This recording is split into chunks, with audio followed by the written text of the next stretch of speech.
"Who invited you to Christmas dinner?" "You're not welcome in this family," my son-in-law said, during the dinner I had paid for. I simply replied, "I'm leaving, but before that, take a look at this DNA test with your name on it." Subscribe to the channel for more stories like this and comment the city you're watching from. "Who invited you to Christmas dinner? You're not welcome in this family." The words hit me like a physical blow. I sat there, frozen, my fork halfway to my mouth, staring at my son-in-law Levi across the dining table that I had paid for. The same table where we'd shared countless meals, where I'd welcomed him into our family 8 years ago when he married my daughter Gaia. The silence that followed was deafening. My daughter, my only child, sat beside her husband like a statue. She didn't defend me. She didn't even look at me, just stared down at her plate as if the mashed potatoes held the secrets of the universe. "Levi," I said quietly, my voice steadier than I felt, "I think there's been a misunderstanding." He laughed, but there was no humor in it. "The only misunderstanding here is you thinking you still have a place at this table. This is my house now, my family. You're just the old man who writes the checks." My chest tightened. This wasn't the first time Levi had been disrespectful, but tonight felt different. Tonight felt like a line had been crossed that we couldn't uncross. I looked around the dining room. The Christmas tree I'd helped them pick out last weekend stood in the corner, twinkling with lights I'd helped string. The decorations covering every surface were ones I'd bought for them over the years. Even the house itself. I'd co-signed the mortgage when they couldn't qualify on their own. "Dad," Gaia finally spoke, her voice barely above a whisper, "maybe it's better if you just go home tonight. Levi's had a long day at work." A long day at work. Levi hadn't worked a steady job in 2 years. He claimed to be a freelance consultant, but as far as I could tell, his main occupation was spending my daughter's money and treating her father like garbage. I set my fork down carefully, the clink against the plate echoing in the tense silence. "You know what, Levi? You're absolutely right. I am going to leave." Relief flickered across his face, quickly replaced by smugness. He sat back in his chair like a king who'd just dismissed a troublesome peasant. "But before I go," I continued, reaching into my jacket pocket, "I think you should see this." I pulled out a manila envelope and placed it on the table between us. Levi's eyes darted to it, then back to my face. For the first time all evening, he looked uncertain. "What is that?" Gaia asked, finally looking up. "It's a DNA test," I said simply, "with your husband's name on it." The color drained from Levi's face so fast, I thought he might be having a heart attack. His mouth opened and closed like a fish gasping for air. Then, without warning, his eyes rolled back and he slumped forward, his head hitting the table with a dull thud. "Levi!" Gaia screamed, jumping up and rushing to his side. "What did you do to him?" I remained seated, watching as she tried to revive her unconscious husband. The irony wasn't lost on me. 3 months ago, when I'd first discovered what Levi had been hiding, I'd felt just as faint. The difference was, I'd been alone in my car outside a suburban playground, watching my son-in-law push a little boy on a swing set. A little boy who looked exactly like him. "Call 911, Gaia demanded, but Levi was already stirring, groaning as he lifted his head. "I'm fine," he mumbled, though his face was still pale as paper. His eyes found mine across the table, and I saw something there I'd never seen before. Fear. "Dad, what is this about?" Gaia's voice was shaking now. She looked between her husband and me like she was watching a tennis match she didn't understand. I picked up the envelope and tucked it back into my jacket. "Ask your husband, sweetheart, when he's feeling better." Levi's hand shot out, gripping my wrist. "Clark, wait." "Let me explain." "Explain what?" I asked, pulling free from his grasp.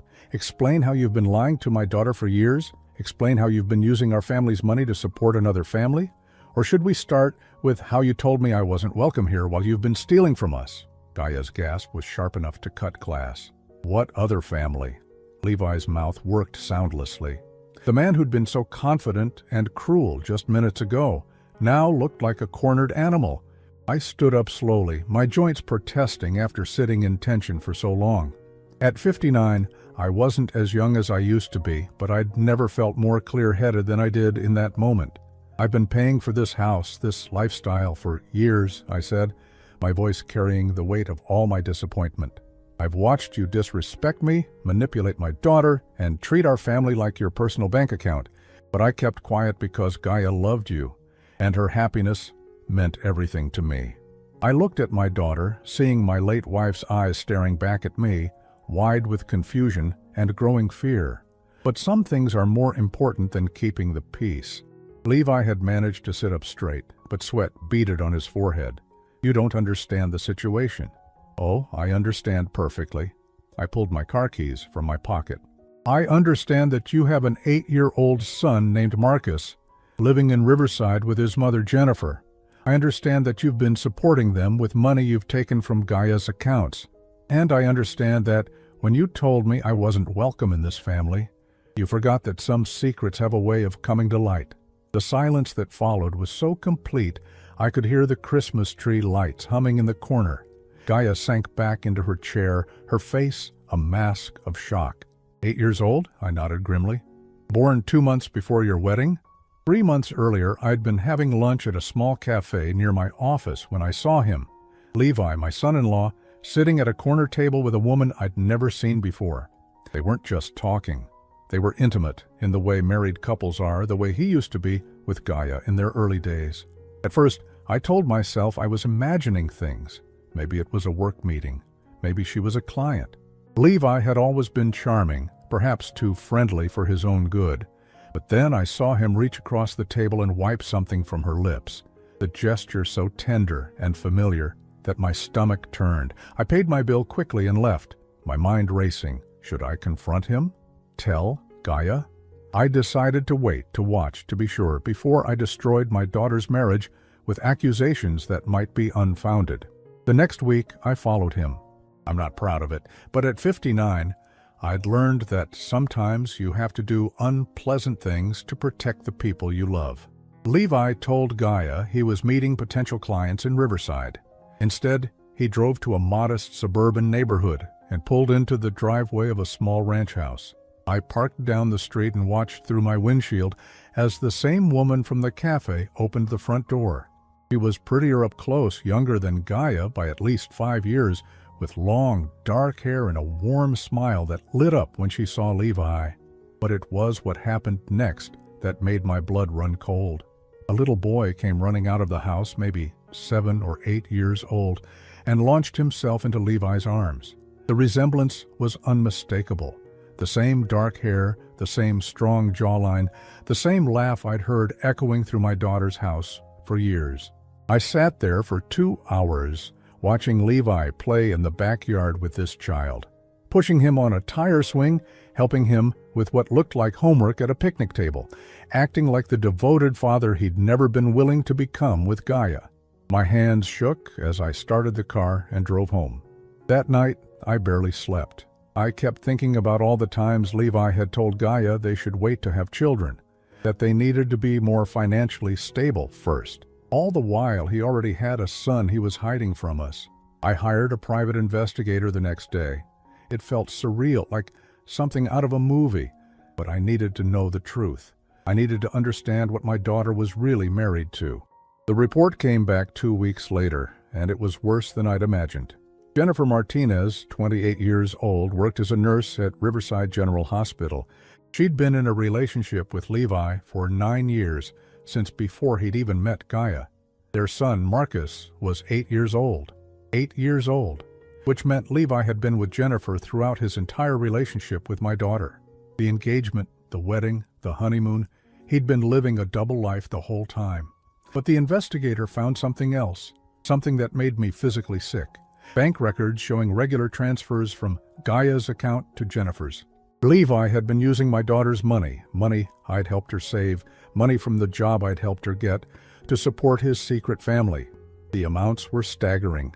Over the past 3 years alone, he'd transferred nearly $40,000.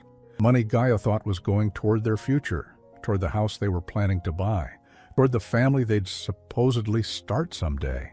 I confronted Jennifer first. I drove to her house on a Tuesday afternoon when I knew Levi would be at home with Gaia.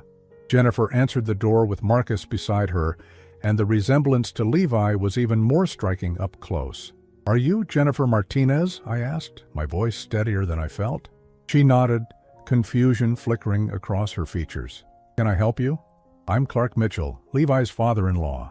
The color drained from her face just like it had from Levi's at dinner tonight. She instinctively stepped in front of Marcus, as if to shield him from me. I think we need to talk, I said gently, about your relationship with my daughter's husband. We sat at her kitchen table while Marcus played in his room, and Jennifer told me everything. How she'd met Levi 9 years ago at a hospital fundraiser, how he'd told her he was single, that he'd never been married, how he'd convinced her to keep their relationship quiet because he was building his consulting business and needed to maintain a professional image. She had no idea about Gaia. In Jennifer's mind, she was Levi's only partner, the mother of his child, the woman he'd promised to marry as soon as his business took off. He said he was waiting for the right time to make it official, she told me, tears streaming down her face. He said he wanted to be able to give us the wedding we deserved. I showed her photos from Gaia and Levi's wedding 8 years ago. I watched Jennifer's world crumble as she realized the man she loved, the father of her child, had been lying to her their entire relationship. He takes care of us, she whispered, as if trying to convince herself. He pays for Marcus's school, our mortgage, everything. With my daughter's money, I said quietly. The silence that followed was heartbreaking. Jennifer covered her face with her hands, her shoulders shaking with sobs. In that moment, I realized she was as much a victim as Gaia was. Levi had been manipulating both women, stealing from one to support the other, lying to everyone. What are you going to do? She asked finally. I looked around her modest home, at the pictures of Marcus and Levi on the mantel, at the life she'd built, believing in a lie. I don't know yet, but my daughter deserves the truth. Jennifer nodded slowly. So do I. So does Marcus. That night I went home and stared at the evidence spread across my dining room table. Bank statements, photographs, the investigator's report. Even a DNA test I'd managed to obtain using hair from Levi's brush during a family dinner. Everything I needed to expose him. But I also thought about Gaia, about how this would destroy her. She'd been with Levi for 8 years. He was her whole world, her future, the person she trusted most. How do you tell your child that their entire adult life has been built on a foundation of lies? I decided to wait for the right moment, the perfect opportunity when the truth would be undeniable. I didn't know it would come tonight, with Levi's cruel words and his arrogant dismissal of everything I'd done for their family. But sometimes the universe has a way of providing exactly the opening you need. After leaving the house that night, I drove straight to my apartment and sat in the dark for hours, thinking. The look on Gaia's face when I mentioned the 8-year-old boy haunted me. I'd seen her world beginning to crack, and I knew I had to be careful about how much truth she could handle at once. The next morning, Gaia called me. Her voice was hoarse, like she'd been crying all night. Dad, I need to know everything. I met her at a small diner across town, somewhere Levi would never think to look for us. She looked exhausted, her usually perfect makeup replaced by dark circles under her eyes. My heart broke seeing her like that. How long have you known? She asked before I'd even sat down. 3 months. I slid into the booth across from her, noting how she flinched when I said it. 3 months? And you didn't tell me? I needed to be sure, and I needed to understand how deep this went. I pulled out a folder I'd prepared containing some of the evidence, but not all of it. I wasn't ready to show her the bank statements yet. Gaia, there are things about your husband that you need to know, but I want you to be prepared. She laughed bitterly. Prepared? Dad, my husband has a secret child. How do you prepare for that? I opened the folder and showed her a photograph the investigator had taken of Levi, Jennifer, and Marcus at a park. They looked like a perfect family, happy and carefree. Levi was pushing Marcus on a swing while Jennifer watched with a smile that reminded me painfully of how Gaia used to look at Levi. Her name is Jennifer Martinez. She's a nurse. She thinks she's in a committed relationship with Levi. Gaia stared at the photo for a long time. She doesn't know about me. She had no idea you existed until I told her 2 weeks ago. My daughter's face went through a series of emotions, shock, hurt, anger, and then something that surprised me, relief. So she's not the other woman, Gaia said quietly. "We're both being lied to." I nodded. "That's exactly right." Over the next hour, I told her about Jennifer, about Marcus, about the timeline that proved Levi had been living this double life since before their wedding. But I held back the financial information. Gaia was already dealing with enough betrayal. "What do I do now?" she asked, tears streaming down her face. "That's up to you, but whatever you decide, I want you to know that I'm here for you. I've always been here for you." She reached across the table and took my hand. "I know, Dad, and I'm sorry about what Levi said last night. You've done everything for us, and I just sat there like a coward." "You're not a coward, you're in shock. There's a difference." We talked for another hour before she went home to confront Levi. I made her promise to call me if things got out of hand, but I also knew she needed to handle this her own way. That afternoon, I got a call from Jennifer. "He's gone," she said without preamble. "Levi came by this morning, packed a bag, and said he had to go out of town for work, but he was acting strange, nervous. Did you talk to your daughter?" "Yes." "Is he coming back?" I thought about it. "I don't know. Maybe not to you, and maybe not to her either." Jennifer was quiet for a moment. "Marcus keeps asking where Daddy went.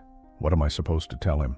That question hit me harder than anything else. An innocent child caught in the middle of his father's lies, not understanding why the man who'd promised to always be there had suddenly disappeared. "Tell him the truth as much as you can. He deserves honesty, even if his father couldn't give it to him." Over the following weeks, I watched my daughter wrestle with her decision. Levi had returned home the day after our diner meeting, full of apologies and explanations. He claimed Jennifer was an ex-girlfriend who'd trapped him, that Marcus might not even be his son, that he'd only been helping them out of guilt. Gaia wanted to believe him. I could see it in her eyes every time we talked. 8 years of love don't disappear overnight, even when that love was built on lies. But I wasn't going to let him manipulate her anymore. I spent those weeks gathering more evidence, building an ironclad case. I obtained copies of text messages between Levi and Jennifer, love letters he'd written her, photos from family trips he'd taken with them over the years. I traced every dollar he'd transferred from Gaia's accounts, documented every lie he'd told. Most importantly, I confirmed the DNA test results. Marcus was definitely Levi's son. I also did something else. I met with a lawyer to understand Gaia's options. What I learned made my blood boil. Because Levi had been using Gaia's money to support his other family, he'd essentially been stealing from her for years. The transfers weren't just morally wrong, they were potentially criminal. The lawyer explained that Gaia could pursue charges for theft, fraud, and breach of fiduciary duty. But more than that, because they lived in a community property state, Gaia was entitled to half of everything Levi owned, including any property or assets he'd purchased for Jennifer and Marcus. The house where Jennifer lived? Levi had put it in his name, using money from Gaia's inheritance from her mother. Marcus's private school tuition? Paid for with funds from their joint savings account that Gaia had been contributing to for years. My daughter had been unknowingly financing her husband's betrayal. I made copies of everything and put together 2 comprehensive files, one for Gaia, containing all the evidence she'd need for divorce proceedings, and one for Jennifer, showing her exactly how her life had been built on stolen money. But I wasn't ready to reveal everything yet. I was waiting for the right moment, the perfect opportunity, when Levi would be trapped with no way to lie his way out. That opportunity came sooner than I expected. Gaia called me on a Friday evening, her voice shaking with rage. "Dad, I found something. Financial records that Levi thought he'd hidden. He's been taking money from my accounts for years." "How much?" "Over $60,000, maybe more. I'm still going through everything." I felt a surge of both pride and sadness. Pride that my daughter was strong enough to start digging into the truth, and sadness that she had to discover it on her own. "What are you going to do?" "I don't know. I confronted him about it, and he got angry. He said it was his money, too, that married couples share everything. But Dad, this money..." "Some of it was from Mom's life insurance. Money she left specifically for me." That was the final straw. Levi hadn't just been stealing from Gaia. He'd been stealing from my late wife's legacy, money she'd saved to secure our daughter's future. Gaia, I need you to listen to me very carefully. Don't let Levi know what you found. Act normal, like nothing's changed. Can you do that? Why? Because I have a plan, and if you can hold on for just a little bit longer, we're going to make sure he never hurts you again. That weekend, I made my final preparations. I contacted Jennifer and explained what I'd discovered about the money. I arranged for a process server to be ready to deliver divorce papers. I even called a locksmith to change the locks on Gaia's house. But most importantly, I prepared myself emotionally for what was about to happen. This wasn't just about exposing Levi's lies anymore. This was about protecting my daughter's future, making sure she could rebuild her life without the weight of his manipulation holding her down. The plan was simple: create a situation where Levi would be forced to face both women at the same time, where his lies would unravel completely, and where Gaia would finally see him for what he really was. I just needed the perfect opportunity to bring it all together. The opportunity came 2 weeks later when Gaia called to invite me to Sunday dinner. Levi had been on his best behavior since she'd discovered the financial discrepancies, bringing her flowers, cooking her favorite meals, acting like the devoted husband he'd never actually been. He wants to apologize to you properly, Gaia said over the phone, for what he said at Christmas dinner. I almost laughed. Levi wanting to apologize was like a snake wanting to give up venom, but this was exactly what I'd been waiting for. Of course, sweetheart, what time should I be there? 6 o'clock. And Dad, thank you for being patient with us. Patient. If only she knew how patient I'd really been. That Sunday, I arrived at their house carrying a bottle of wine and the folder containing all my evidence. Levi greeted me at the door with a smile that didn't reach his eyes. Clark, good to see you. Come in, come in. He was trying too hard, his voice pitched higher than usual, his movements jerky with nervous energy. He knew something was coming, but he didn't know what. Dinner started pleasantly enough. Gaia had made pot roast my favorite, and Levi kept the conversation light, asking about my work, commenting on the weather. But I could see the tension in his shoulders, the way his hand trembled slightly when he reached for his water glass.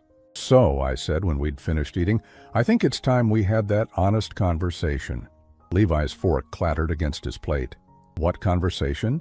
I pulled out the folder and set it on the table between us, the one about your family. Dad, Gaia started, but I held up a hand. Not just Marcus and Jennifer, I continued, looking directly at Levi. The conversation about all of it. Levi's face went pale, but he tried to maintain his composure. I don't know what you think you know, but I know that you've been living a double life for 9 years. I know that Jennifer Martinez believes she's in a committed relationship with you. I know that your son Marcus was born 2 months before you married my daughter, and I know that you've been using Gaia's money to support them. The silence that followed was deafening. Gaia stared at her husband, waiting for him to deny it, to explain it away like he had before. Instead, Levi stood up abruptly, his chair scraping against the floor. I don't have to listen to this. Yes, you do, I said calmly, because it gets worse. I opened the folder and pulled out the bank statements. $63,427. That's how much you've stolen from my daughter over the past 4 years. Gaia gasped, her hand flying to her mouth. 63,000? Including the 15,000 from your mother's life insurance policy, I added, watching Levi's face crumble. Money she saved specifically for your future, money she made me promise would always be yours. That's not theft, Levi said desperately. We're married. What's hers is mine. Actually, it's not. I pulled out another document. Because you've been committing fraud. Every time you transferred money without Gaia's knowledge, every time you lied about what it was for, you were breaking the law. Levi sank back into his chair, the fight going out of him. But I wasn't finished. The house where Jennifer lives, the one you told her you bought for your future together, you purchased it with Gaia's inheritance money, Marcus's private school tuition. Gaia's been paying for it without knowing. Even the car Jennifer drives was bought with money stolen from your wife. Gaia was crying now, quiet tears streaming down her face. How could you do this to me? I can explain, Levi started, but his voice cracked. It's not what it looks like. Really? I pulled out a stack of photos. Because it looks like you've been playing house with another woman while my daughter supported you both. I spread the pictures across the table. Levi at Marcus's baseball games. Levi and Jennifer at parent-teacher conferences. Levi helping Marcus with homework in Jennifer's kitchen. Years of documented lies. Years of a secret life my daughter had been unknowingly funding. And this, I said, pulling out the final piece of evidence, is a letter Jennifer wrote to you last month. Gaia took it with shaking hands and began to read. I watched her face change as she absorbed Jennifer's words about their future together, about how excited she was that Levi was finally ready to make their relationship official, about how Marcus had been asking when Daddy was going to move in permanently. She thinks you're leaving me, Gaia whispered. She thinks you're going to marry her. Levi couldn't meet her eyes. I never promised her anything. That's not what this letter says. She's talking about wedding plans, about Marcus being your best man, about starting over together. Gaia's voice was getting stronger, anger replacing hurt. How long were you planning to keep this up? I don't know, Levi admitted. I never meant for it to go this far. Which part? I asked. The stealing, the lying, or the fact that you've been planning to abandon my daughter after bleeding her dry? That's when the doorbell rang. Gaia looked confused. Are we expecting someone? I stood up. Actually, yes. I took the liberty of inviting a few people who I thought should be part of this conversation. I walked to the front door and opened it. Jennifer stood on the porch, holding Marcus's hand. Behind them was my lawyer, carrying a briefcase full of divorce papers and criminal charges. Hello, Jennifer, I said gently.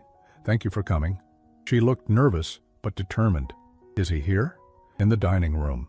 Are you ready for this? She nodded, squeezing Marcus's hand. We need to know the truth. I led them into the dining room, where Levi sat frozen in his chair. Gaia's eyes widened when she saw Jennifer and Marcus. This is Jennifer Martinez, I said to my daughter, and this is Marcus, Levi's son. Marcus looked up at Levi with confused eyes. Daddy, why are you here? I thought you were at work. The simple innocence of that question broke something in the room. Gaia covered her face with her hands, her shoulders shaking. Jennifer stared at the evidence scattered across the table, at the life she hadn't known existed. You told me she was your ex-wife, Jennifer said to Levi, her voice hollow. You told me the divorce was finalized years ago. That was a lie, I said quietly. They've been married for 8 years. The same 8 years you thought you were building a future with him. Jennifer's legs gave out, and she sank into an empty chair. Marcus moved closer to Levi, sensing the tension, but not understanding it. Someone needs to tell me what's happening, Gaia said, her voice deadly calm. Right now. I looked at Levi, giving him one last chance to tell the truth himself, but he just sat there, mouth opening and closing like a fish, gasping for air. So I told them everything, about the financial theft, about the house and the school tuition, about the promises Levi had made to both women. I explained how he'd been manipulating them both, stealing from one to support the other, lying to everyone. When I finished, Jennifer was crying and Gaia was staring at her husband with an expression I'd never seen before. Not hurt, not anger, but something colder, disgust. Get out, Gaia said quietly. Gaia, please, Levi started. Get out, she screamed, her composure finally breaking. Get out of my house, get out of my life, and don't you ever come back. Levi looked around the room desperately, seeking sympathy or support, and finding none. Even Marcus had stepped away from him, frightened by the shouting. You can't just throw me out. I live here. My lawyer stepped forward with his briefcase. Actually, Mr. Stevens, you don't. This house is in Mrs. Stevens's name, purchased with her inheritance before your marriage. You have no legal claim to it. He handed Levi a thick stack of papers. These are divorce papers, along with a restraining order. You have 30 minutes to collect your personal belongings and leave the premises. Levi stared at the papers like they were written in a foreign language. This is insane. You can't do this. We can and we are, I said. And if you try to contact Gaia, Jennifer, or Marcus after today, you'll be arrested. What about my son? Levi asked desperately, looking at Marcus. Jennifer stood up, her grief hardening into resolve. Your son deserves better than a father who lies and steals. You'll be hearing from my lawyer about custody arrangements. As Levi stumbled upstairs to pack, I put my arm around Gaia's shoulders. She leaned into me, exhausted by the emotional upheaval. "I'm sorry you had to find out this way," I said softly. "No," she replied, her voice stronger than I expected. "I'm grateful you showed me the truth. I just wish I'd seen it sooner." 27 minutes later, Levi left the house with 2 suitcases and the knowledge that he'd lost everything: his wife, his son, his home, and his future. All because he'd gotten greedy and cruel enough to bite the hand that had been feeding him for years. As his car disappeared down the street, I felt something I hadn't experienced in months: peace. The weeks that followed Levi's departure were a whirlwind of legal proceedings, financial recovery, and emotional healing. But they were also filled with Levi's desperate attempts to salvage what he'd destroyed.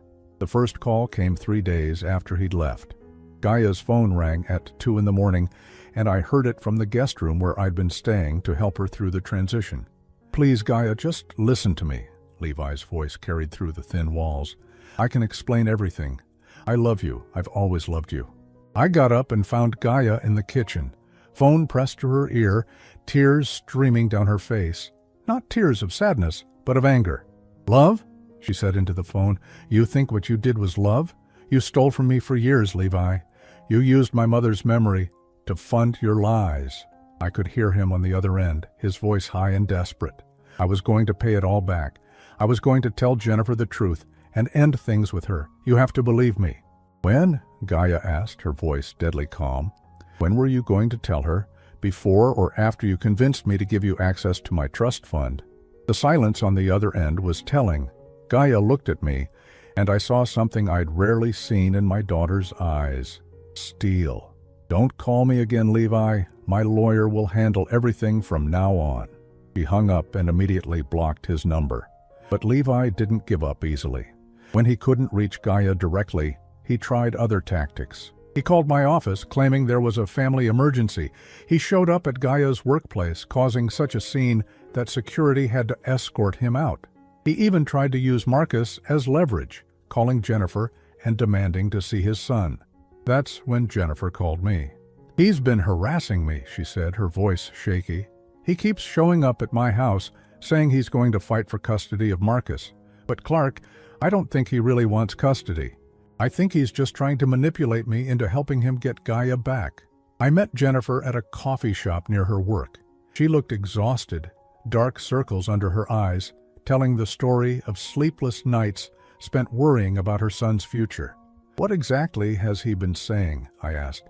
"He claims that if I testify on his behalf, if I tell Gaia that our relationship was just a mistake, he'll continue supporting Marcus and me. But if I don't help him, he'll disappear from Marcus's life completely." The cruelty of it took my breath away. Even now, facing the consequences of his lies, Levi was still trying to manipulate the women he'd hurt. "What did you tell him?" Jennifer straightened her shoulders. "I told him to go to hell. Marcus deserves better than a father who uses him as a bargaining chip." I smiled at her fierce protectiveness. "Good, and you don't need to worry about support. My lawyer has filed claims against all the property Levi purchased with stolen money. You'll get to keep the house, and there will be funds set aside for Marcus's education." "I don't understand. Why would you help me? I was part of the reason your daughter got hurt." "No," I said firmly. "You were a victim just like Gaia was. Levi lied to you, manipulated you, used you. The only person responsible for what happened is him." That afternoon, my lawyer called with an update that made me smile for the first time in weeks. "Levi's tried to withdraw money from 3 different accounts," he said. "All of them have been frozen pending the fraud investigation. He's also been served with papers for the civil suit. And here's the interesting part. He can't find a lawyer to take his case." "Why not?" "Because the evidence is overwhelming, and he has no money to pay legal fees. Word gets around in legal circles about cases like this. No reputable attorney wants to be associated with such clear-cut fraud." That evening, I was helping Gaia sort through financial documents when her phone rang.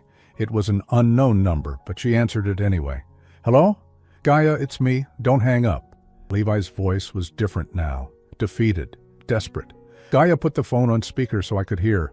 I'm at a hotel downtown. I don't have anywhere else to go. My credit cards are maxed out. My accounts are frozen. I need help. That's not my problem anymore, Gaia said calmly. Please, I'm begging you. Just let me come home. We can work this out. Work what out exactly? The 8 years of lies? The $63,000 you stole? The son you hid from me? Which part did you want to work out? I made mistakes. Mistakes? Gaia's voice rose. A mistake is forgetting to pick up milk. A mistake is being late for dinner. What you did was calculated, deliberate betrayal. I'll go to counseling. I'll do whatever you want. Just please, I want you to leave me alone. I want you to stop calling, stop showing up at my work, stop trying to manipulate Jennifer. I want you out of my life permanently. You can't mean that. We have 8 years together. That has to count for something. I watched my daughter's face as she considered his words. For a moment, I thought she might waver. 8 years was a long time, and despite everything, I knew she'd loved him. You're right, she said finally. 8 years does count for something. It counts as 8 years of my life that I'll never get back. 8 years I wasted believing in someone who didn't exist. Gaia, goodbye, Levi. She hung up and immediately added his new number to her blocked list. 2 days later, Jennifer called with news that surprised us all. He's gone, she said. Levi came by yesterday morning and said he was leaving town. He didn't say where he was going, just that he couldn't stay here anymore. What about Marcus? He barely looked at him, just said goodbye like he was going to the grocery store. Marcus doesn't understand why his daddy left, and honestly, I don't know what to tell him. I found myself thinking about that little boy, innocent and confused, another casualty of his father's selfishness. Would you like me to help you find a child psychologist? Someone who specializes in helping kids deal with abandonment? Jennifer's voice was thick with gratitude. Yes, please. And Clark, thank you for everything. I know this wasn't your responsibility, but you've been kinder to Marcus and me than his own father ever was. That afternoon, I drove to the hotel where Levi had been staying. I wasn't sure why. Maybe I wanted closure. Maybe I wanted to see the man who'd hurt my daughter face the consequences of his actions. The desk clerk confirmed he'd checked out that morning, leaving no forwarding address. As I drove home, I felt a complex mix of emotions: relief that Levi was out of our lives, sadness for the destruction he'd left behind, and something else, a deep satisfaction that justice had been served. Gaia was in the kitchen when I got back, making dinner for the first time since the confrontation. She looked lighter somehow, as if a weight had been lifted from her shoulders. He's really gone, I told her. Left town this morning. She nodded, not looking surprised. I know. I felt it somehow, like the air in the house got cleaner. We ate dinner in comfortable silence, both of us processing the end of a chapter that had defined our lives for so long. Dad, Gaia said as we cleaned up, I owe you an apology. For what? For not believing you sooner, for letting him disrespect you in your own home. Well, the home you were paying for. For choosing him over you so many times. I set down the dish I was drying and looked at my daughter. You don't owe me an apology for loving someone. You owe yourself forgiveness for trusting the wrong person. How did you know? She asked. How did you see through him when I couldn't? I thought about it for a moment. Because I wasn't blinded by love, and because I've learned that when someone shows you who they really are, you should believe them the first time. He showed me, didn't he? All those times he was disrespectful to you, all those times he made excuses for not wanting children, all those mysterious trips and late nights. I just didn't want to see it. The heart wants what it wants, I said gently. But now you're free to want something better. As I watched my daughter begin to rebuild her life, I realized that sometimes being a father means being patient enough to let your child make their own mistakes, and strong enough to be there when they're ready to face the truth. Levi had lost everything: his wife, his son, his home, his future. But Gaia and I had gained something precious: the truth and the chance to build something real on its foundation. 6 months later, I sat in my favorite chair in Gaia's living room, watching my daughter laugh at something on her laptop. It was a sound I'd almost forgotten: genuine, uninhibited joy. The woman who'd been crushed by betrayal had slowly rebuilt herself into someone stronger than before. The house felt different now, lighter. The oppressive weight of Levi's presence was gone, replaced by an atmosphere of peace and possibility. Gaia had redecorated, choosing colors and furniture that reflected her personality rather than trying to please someone else's taste. "Dad, look at this," she said, turning the laptop toward me. "It's an email from the prosecutor's office." I read over the message, a smile spreading across my face. Levi had been found in Nevada, living under a false name and working construction for cash. He'd been arrested for fraud and was being extradited back to face charges. "How do you feel about it?" I asked. Gaia considered the question carefully. "Relieved, I think. Not because I want him to suffer, but because it means other people won't get hurt the way we did." It turned out that Levi's pattern of deception hadn't started or ended with us. The investigation had uncovered 2 other women in different states who'd been victims of similar schemes. One in Oregon, who'd lost her savings to a man claiming to be a business consultant. Another in Colorado, who'd supported a struggling entrepreneur for 3 years before discovering he was married to someone else. "The prosecutor said they're looking at federal charges now," Gaia continued. "Something about crossing state lines to commit fraud. He could be in prison for years." I nodded, feeling a grim satisfaction. Justice wasn't always swift, but sometimes it was thorough. The doorbell rang, interrupting my thoughts. Gaia went to answer it, and I heard familiar voices in the hallway. "Uncle Clark." Marcus bounded into the living room ahead of Jennifer, who was carrying a plate of homemade cookies. The boy had grown taller in the past few months, and his resemblance to Levi was less noticeable now. Maybe it was because he smiled more, or maybe I'd just learned to see him as his own person rather than a reminder of betrayal. "How's my favorite Little League Stars?" I asked, ruffling his hair. "I hit a home run yesterday," Marcus announced proudly. "Mom said I could tell you about it." Jennifer smiled apologetically. "I hope you don't mind us dropping by. Marcus wanted to show you his trophy." "Of course not, your family." The word came out naturally, surprising me.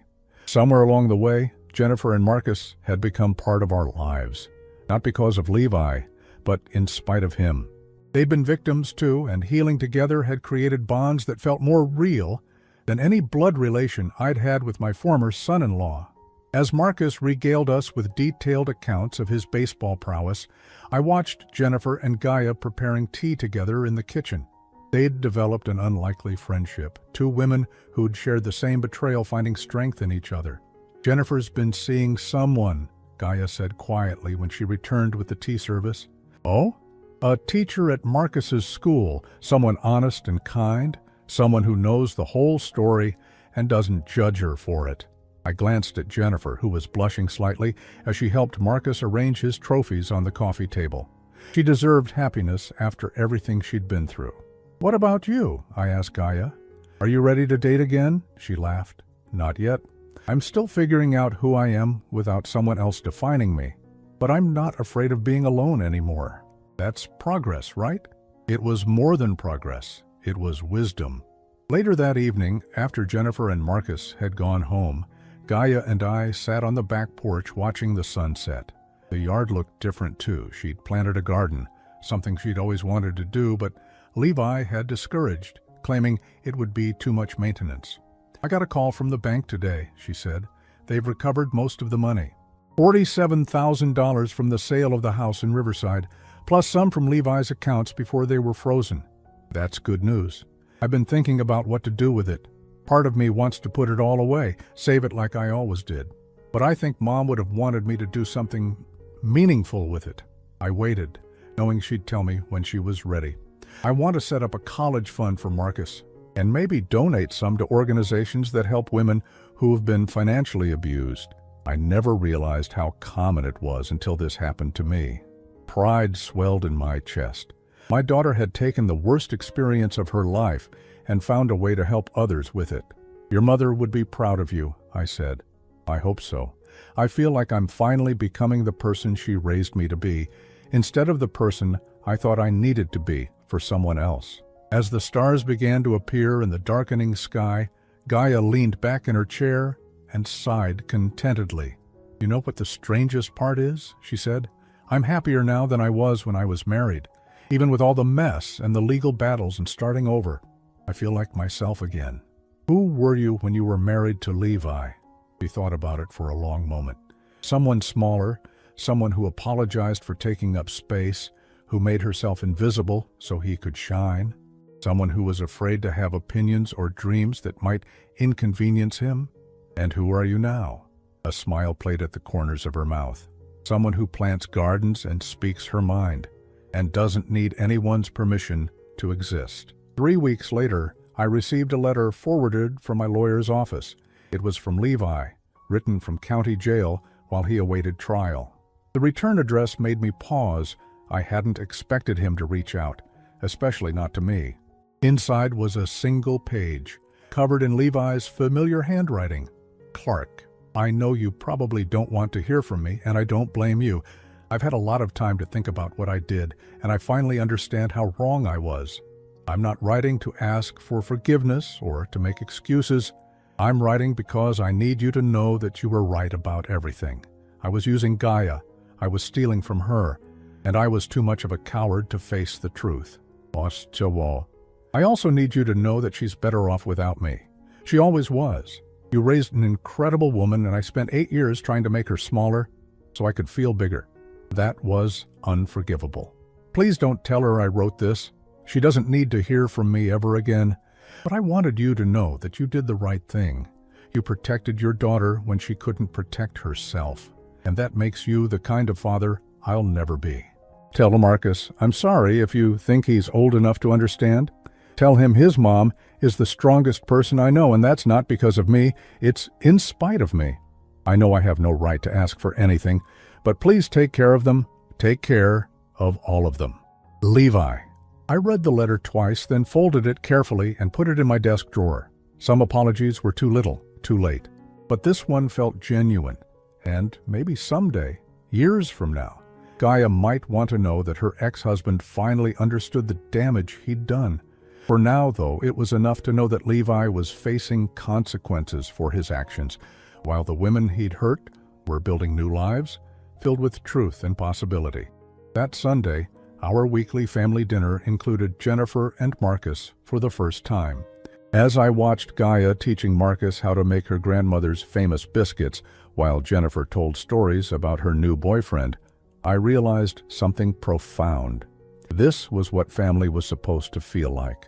Not the tense, walking on eggshells atmosphere of the Levi years, but something warm and genuine and safe. We'd all been hurt, but we'd chosen to heal together rather than let that pain isolate us. Dad, Gaia said as we were cleaning up, thank you. What? For what this time? For seeing what I couldn't see, for being patient with me, for not saying I told you so when you had every right to. I pulled my daughter into a hug, holding her tight. Being your father is the best job I've ever had, even when it's hard, especially when it's hard. As the evening wound down and our makeshift family settled into comfortable conversation, I felt something I hadn't experienced in years: complete peace.